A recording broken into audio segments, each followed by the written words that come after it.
오늘 아침 저희가 읽은 고린도전서 10장 14절부터 11장 1절 말씀에서 가장 핵심되는 말씀을 고르라면 31절을 이야기할 수 있습니다. 31절을 보시면요, 이렇게 말씀하고 있죠. 그런즉 너희가 먹든지 마시든지 무엇을 하든지 다 하나님의 영광을 위하여 하라. 우리의 인생의 목적, 신앙의 목적은 하나님의 영광을 위해서 사는 겁니다.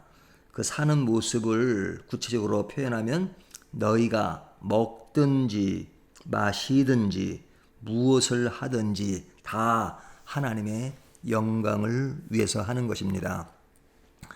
우리가 살아가는 일에 있어서 늘 지켜야 하고 늘 염두에 두어야 할 것이 전에도 말씀드린 것처럼 절대적 진리와 상대적 진리가 있습니다. 절대적 진리에 대해서는 yes, no가 분명히 해야 하고 또 이것 아니면 저것이어야 합니다. 하지만 상대적 진리는 이것일 수도 있고 저것일 수도 있고 많은 융통성을 가지고 있습니다. 그렇지만 그 융통성이라고 하는 것도 기준이 없는 것이 아닙니다. 그 기준은 하나님의 영광을 위해서 하는 것입니다. 그러니까 상대적으로 내가 이것을 해도 되는 것이지만 이것이 하나님의 영광을 가리는 일이라면 당연히 하지 말아야 되고 또 반대가 될 수도 있는 것이죠. 그래서 절대적 진리는 너무 분명하기 때문에 판단과 선택의 결정이 쉽지만 그러나 상대적 진리에 대해서는 그것이 하나님께 영광이 되는가 하는 것을 순간적으로 잘 판단해서 그것을 잘 지키는 것이 중요하다는 것을 오늘 본문이 말씀하고 있습니다. 오늘 본문에는 크게 두 가지를 이야기한다고 볼 수 있는데요. 하나는 우상 숭배입니다.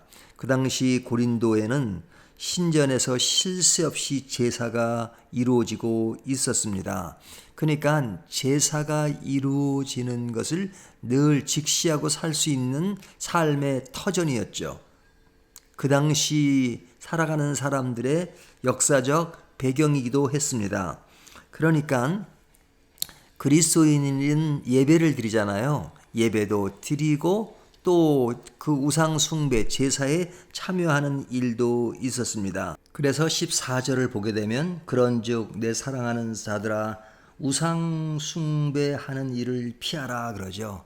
그 당시 제사를 드리는 것이 많았는데 그것은 당연히 피해야 할 일이죠. 하지만 예배도 드리기 때문에 그것을 정당하기도 했단 말이죠. 그러니까 이것은 반드시 흑백 논리의 차원에서 얘기하는 겁니다.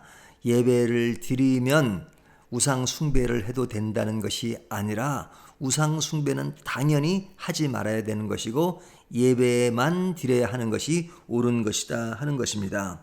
그래서 그것을 분명히 얘기하면서 떡과 포도주의 이야기를 합니다. 떡은 그리스도의 몸을 상징하고 포도주는 그리스도의 피를 상징합니다.